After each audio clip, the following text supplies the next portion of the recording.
Hi, my name is Jess. Welcome back to my channel.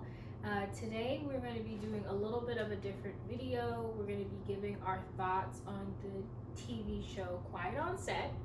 Now this video is going to have some spoilers, so if you haven't seen Quiet on Set, I recommend you stop right here, go watch it, and then come back and listen to the commentary because I think it's going to be really juicy.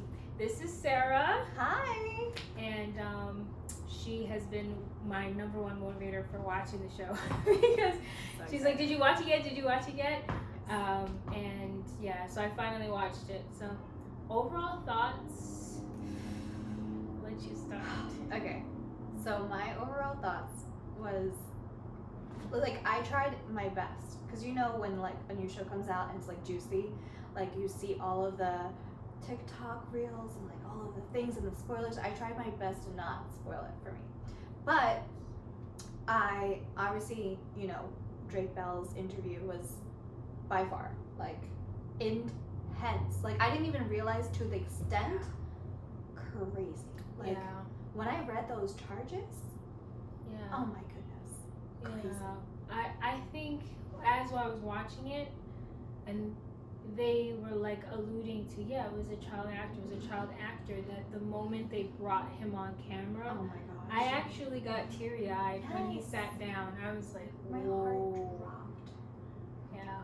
Oh. And you can tell that he still has a very hard time talking about it, Yeah. which is even more heartbreaking. Yeah. I'm also curious to know if they'll share more of the details like soon, because in the show they do kind of, you know, they highlight some areas of it because it was a sealed record because he was a minor. Right. And they did petition for the court to open like some things like the letters of Oh right, the 41 character references. the character references. Crazy. And the court accepted it and Yeah. released them. So I'm wondering if we'll get more of it. Yeah. I want like the aftermath of it. Like, obviously we're seeing it now, but like now everyone's seeing the documentary and they're seeing all, like, you know, he just got the letters like last year. So I wonder if like now, from like when they shot the documentary to now, that everyone has been processing and like reaching out to him. Like, I want to know like who's been reaching out to him, like who's been talking to him, who's been like, oh my gosh, like I'm so sorry, like I was on his, like, Brian Peck's side, like I'm so sorry, like now I get it, like I want to know. And like also like now he's divorced and like I want to know like how his life is now, like processing now that it's open and the, you know, so it's just more information. bizarre.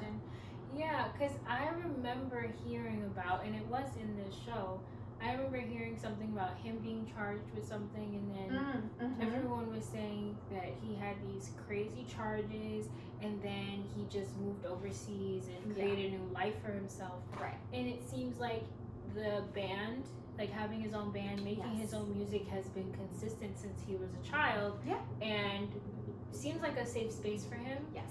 So I'm not surprised that he's touring the world and singing songs about, you know, What his happened. growth and Yeah. stuff like that. Yeah, because like even now, like on his TikTok and like social medias, like he's posting, he's like, his song is in the background and he's like, I've been talking about this the whole time, you guys, like Wow. my lyrics, like if you listen to it. So I wonder if people are going back and like, oh my gosh, like why didn't we see these flags, like why didn't we put 2 and 2 together, like it's just, it's crazy, it's bizarre, like I don't know, it's interesting because I feel like he's been very like low-key ever since when he was charged for that encounter. Yeah, I think it was like endangering of a child. There's Yeah. a few other charges. Yeah. Yeah, he's been very low about it. Right, and so like I feel like he kind of like was out of sight, out of mind for me. And then when this came up, and I was like, oh my gosh, like, I don't know, it's crazy. Because I also feel like there's been a lot of like remakes of things, like especially like childhood favorite shows of ours, like Zoe 101 and Right. oh my goodness. I know. It's so bizarre because I wonder how they felt on set.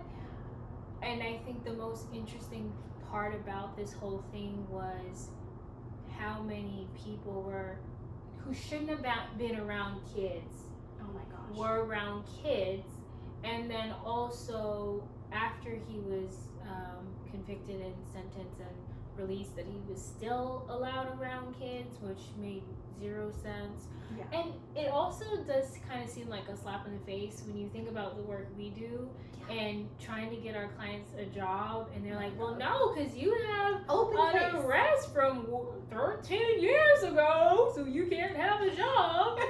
And we're looking at them like, are you serious? Like, when you have convicted sex offenders who can just pop themselves right back into the world and make money and just be fine, and we can't even get them to be allowed to take out the garbage.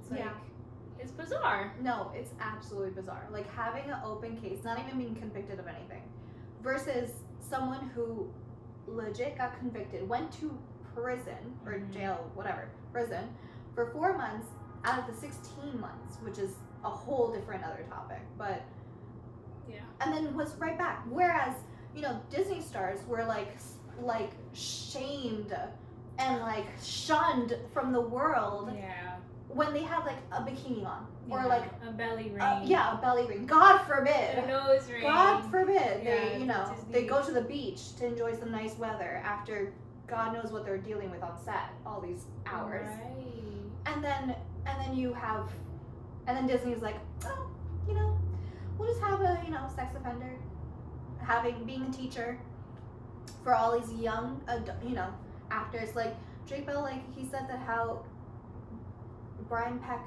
on the next like adventure that he had, like the next show, he was literally in a restaurant with a whole bunch of young actors. Even the small clip of Leonardo DiCaprio. Yeah, is DiCaprio gonna come out and say something? Okay? Yeah, I don't know. Okay? I don't know. Because it made me think of like all his choices in females now, having like the young. I don't know. Young. He only dates like the joke is like that he like dates only 25-year-old supermodels now, and he's like in his 40s. I mean, he's good for his 40s, but. I mean, you have money, you do what you want, right? Right. Well, that's interesting. I didn't think about that. I am curious. I wonder if he said anything. I haven't done any research on if he like put out a statement, because he was in the show. Mm-hmm. But it also, I think, is a good segue to talk about the dad, because he said the same stuff he saw in that video is the same stuff that he saw this man doing around his son. Oh my gosh. And he was trying his best to keep his son away from this predator, to the point where the man just drove a huge wedge between the son and the father and got in his head, and to the point where so he can have access to him. And I cannot get over the fact that he told the mom, whatever you do not leave him alone with this man. And then the mom didn't just let him sleep over once. It was like he always found himself back at the house, and there was nothing that he could do. That's I'm still processing that. Yeah. No, like I wonder if, because I feel like in divorced parents, like some of them, not generalizing, but like I think that like I wonder if she didn't even like, she disregarded anything he said, because it's like, oh, what does he know? Like, but I wonder how she feels. Like, I also wonder, like, if, because they didn't really talk about her as much. No, probably for a reason. But it is very telling to show, like, even in the beginning of the series, he said, my dad was looking for something we could do together. Right. And so we would drive together, we'd go to auditions, we'd drive home, and then once this wedge formed and he, relinquished the counts to the, and no longer was his manager, the mom said, I don't want to drive you an hour to so-and-so.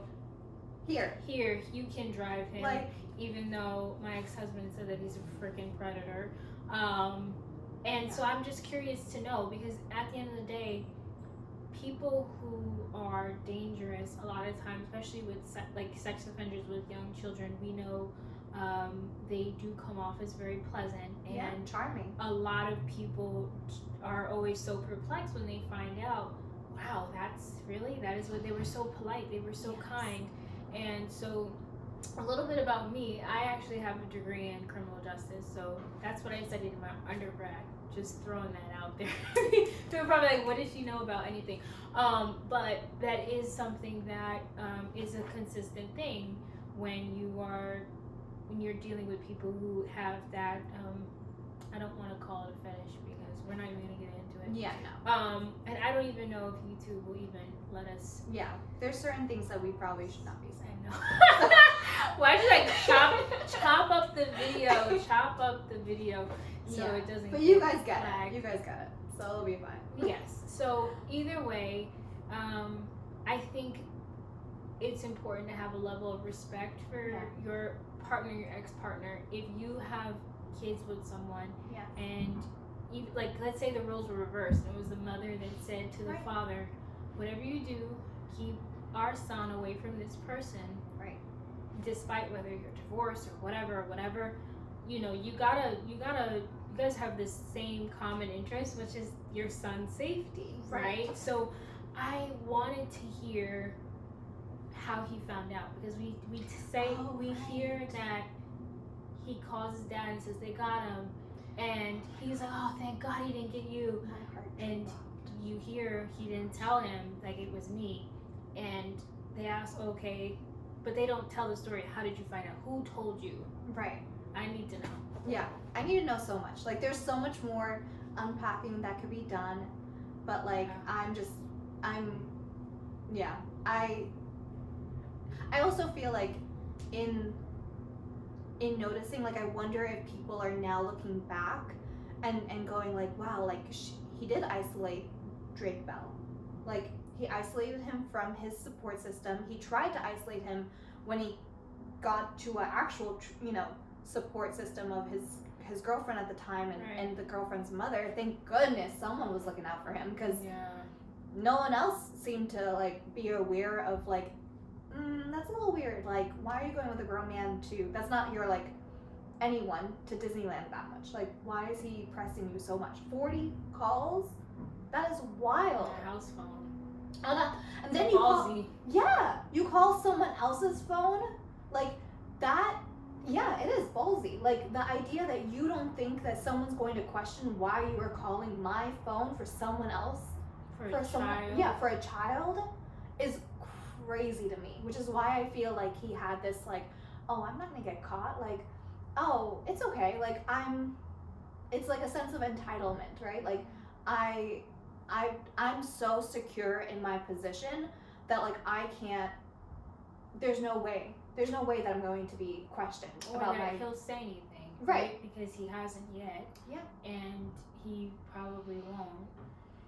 It's crazy. And so I always think it's interesting, and I'm curious to know.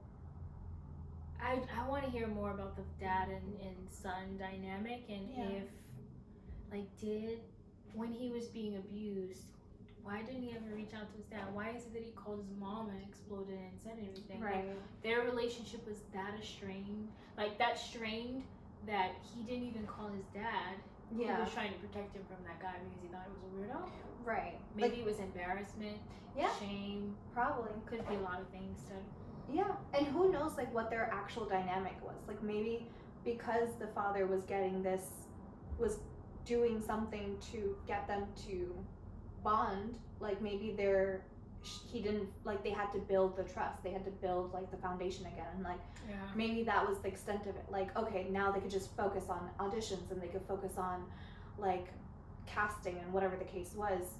They're not like talking about like the nitty-gritty stuff. Like, who knows? But I don't know. Like, and my heart went out for that father. Like, I broke down. Like, I was just like, my heart dropped. Yeah, it was bad. Was just, definitely rough. And I also think it's important to talk about like the accountability for the people around them, because obviously documentary focuses more on Dan Schneider's like poor management skills and his inappropriate behavior in the workplace, and then how the scenes that he was creating for these shows were like borderline I don't think we should say the P word. Yeah, no. But that they were very inappropriate and maybe not for kids on TV. Right. And so you think about all the people who maybe also saw something and said nothing. And I think that is more telling, because if Dan can have people give him massages on set every day, then, you know, and that these other people are doing inappropriate things behind closed doors.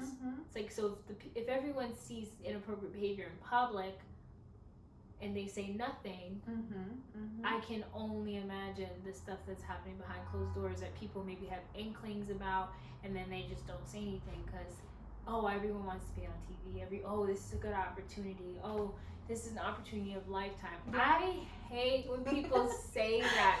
It's a once in a lifetime opportunity. It's like, dude, there's no way. There's no way. No, but it's true though. And like for some, like thankfully not for you, but like for some, it is like that's their only source of income. Like as said before, like we have a, you know, a regular job. Like, yeah. But like, and like I think that like it's, I think when like, I mean think about it, like you grow up watching these shows when you're younger, and then you get the opportunity of like, wow, like I could be on that show. Like I'm watching me. Like on the show, like I'd be stoked. But I mean, now knowing what I know, probably would never. But like, it's sad because then it made me reflect on like all the shows that we've been watching, like even before, like our favorite, One Tree Hill. Oh my god.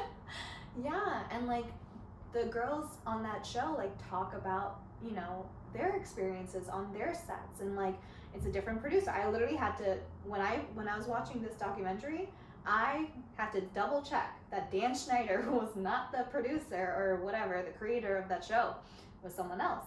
So like the idea that like, but in a way like it's bad because like that shows that there's so many other producers like creating such a bad set for these amazing actresses, and like the shows that we love, it's like I feel like there's like a bit of like a taint on it now, like, you know.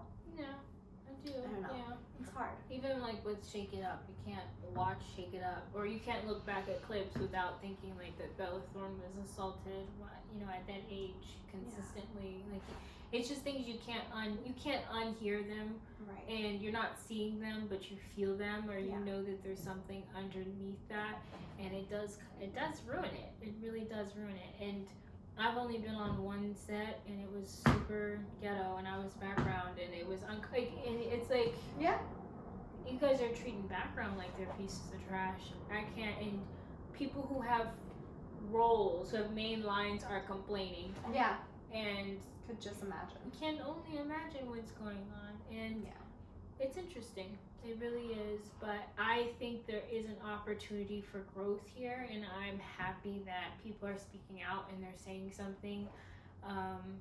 So we gotta stay tuned for another episode. So. I know, April 7th, I think. Yeah. I think that will be. I'm excited on who else comes out.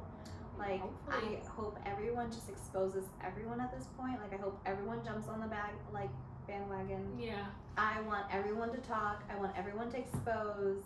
Because, like, it's not right. It's not right that, like, people have had to, like, even now, like, we're seeing, like, all these remakes and, like, people not being on the remake because of so-and-so and this and that. And, like, I wonder why. Like, I wonder if this is more of like, because, you know, these things happen to them. Like, who knows? Like, who knows how else, like, I don't know. It's just not worth it. Yeah. And for them, potentially. It's like, yeah, no, I won't take the money. I'll take my piece. Which is so much better. Protect your peace at all cost. Yeah. At all cost. Yeah. I think that the documentary definitely was eye-opening for a lot of people, and it was juicy. Yeah.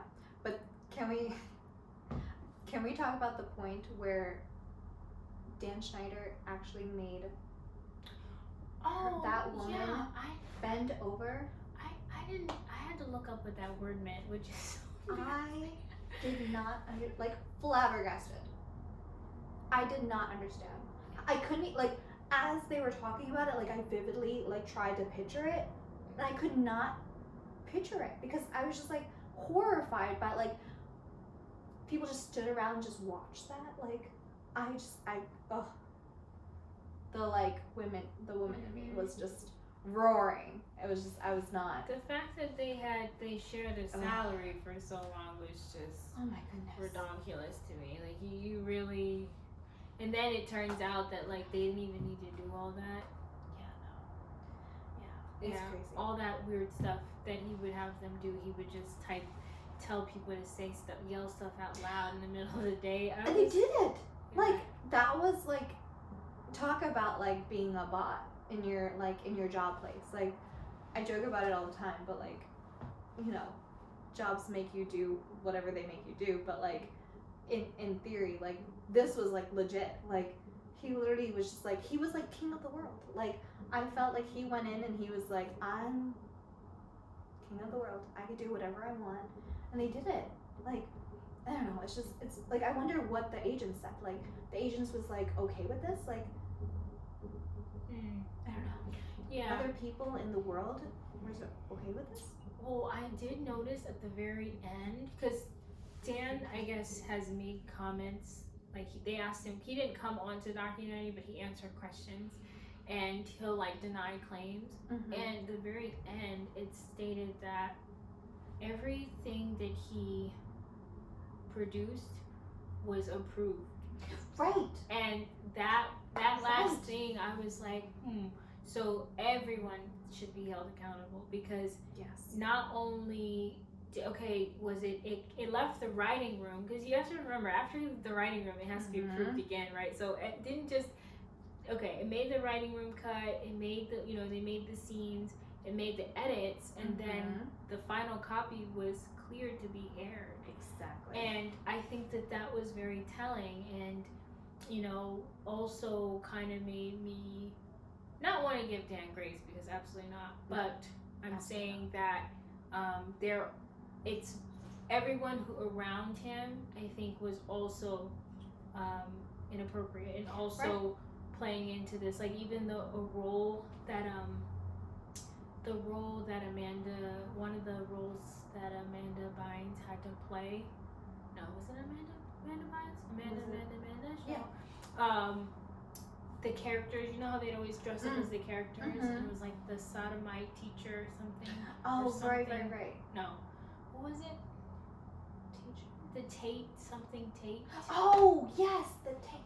I didn't know what it was. What it meant. Neither did I. Well, because we were probably kids at the time, and still like no one would know unless right. They knew. And then when someone asked, "Is this what this means?" all he had to do was say no. No. And then it was still clear, which is wild, because when you think about it, if something isn't appropriate and someone's like, "Hey, that actually kind of sounds like this, so we're gonna scrap it," you would think that it would just get scrapped. Right. It's like, oh no, he said that's not what it is. Which makes me feel like they're all corrupt. Like, I agree with you. Like, I think that, like, it was the exact word. Like, the exact, like, it was the base of the word, the core of the word, yes. Yeah. And, like, everything was similar. So, like, the idea that they couldn't have just named her whatever, like, another name was crazy to me. And that's why I feel like they all kind of were in on it. Like, and again, like, thinking about the time in which this show was probably created and like thought of, and the people and the time, like I think that we also have to put into consideration on. But like also it wasn't in the night, like it was, I mean all that was in the 90s for sure, but this is the beginning of the 2000s. Right, this was still in the 2000s. All of this I think was right early 2000s, like, and Victorious was still pretty, like I was older. I loved Victorious. I thought it was so good. I know. And then, but then when it came back on Netflix, I did re-watch it, and I was like questionable. I always questioned Ariana Grande's character. Yes. I always was like, I didn't quite get it. Yeah. I was always a little bit confused and thought that you know, the stuff with the feet and the potatoes. I always thought it was a little weird. Now I see it now more. Right. Right. And hopefully she says something. Obviously, Amanda Bynes turned down the interview, and she said she hasn't watched it. I don't know if that's still the case. Yeah. But boy, if we could get a little bit of insight on that, that would have been right. And I do agree. I feel like I've seen that their idea is that like some people had these amazing experiences, and then other people didn't, unfortunately. And like I feel like they picked and chose like what they did to certain people, and like, you know, and that's a predator move. Like that is what predators do, and that's crazy to me. Like the idea is that you choose people that are vulnerable, you choose people that don't have the support system, you choose people that are like a little more inclined to do, you know, what you're asking them to do. And so like those red flags, like I hope that like moving forward, like this is an idea that like there's thoughts of like red flags, like think like just notice them. Notice the red flags. Yeah, and Nickelodeon did say that they've put procedures in place since all that stuff that make sure that their standards are being met higher, which we do have to trust that they've done that, especially in today's age. You know, people are running to the internet every single time someone looks at them wrong. Right. It's like they roll their eyes at me, and they're on TikTok and they're blasting it. So I do hope that things have changed, and I have also know that some parents are a little bit more on top of their children. Yeah.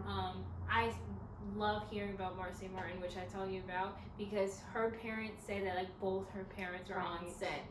They went everywhere with her. So if one parent wasn't hearing, the other one was seeing. One parent was seeing, the other one was hearing. Like she was never left alone, and she's thriving, and I love that for her.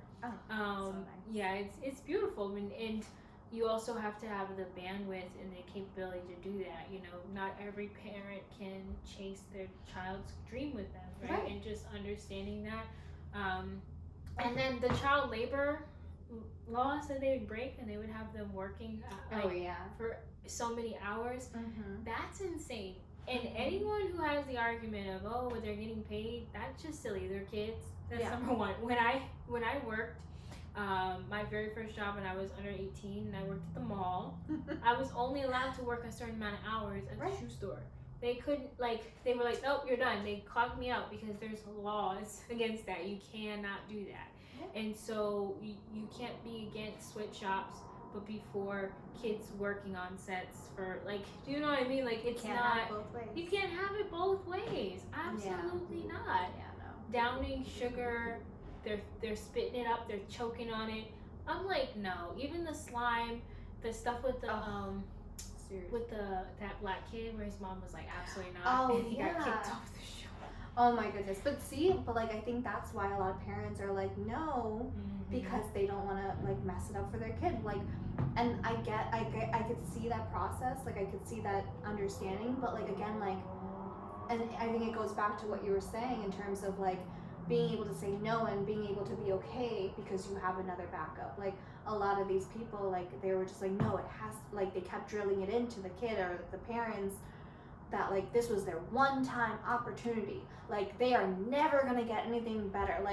Come on, Bridget Mendler is now in NASA and PhD and whatever, and she is thriving. I mean, I don't think she's doing her PhD, but she thriving. She doesn't. There's so many people that there's something more after acting. Yeah, there's always gonna be another opportunity. Yeah, and I know there's a chance you can get blackballed and this and that.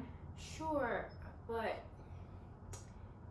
your integrity and your health it really has to come first, because if not, that stuff carries on to every other aspect of your life when you're not working that opportunity. That opportunity is a short period of time. You have an opportunity to work on a show or a movie. It's this fraction amount of the time of your life, right? Yeah. So and a lot of actors are very choosy about what roles they have. Yeah. That you know, Rightfully so.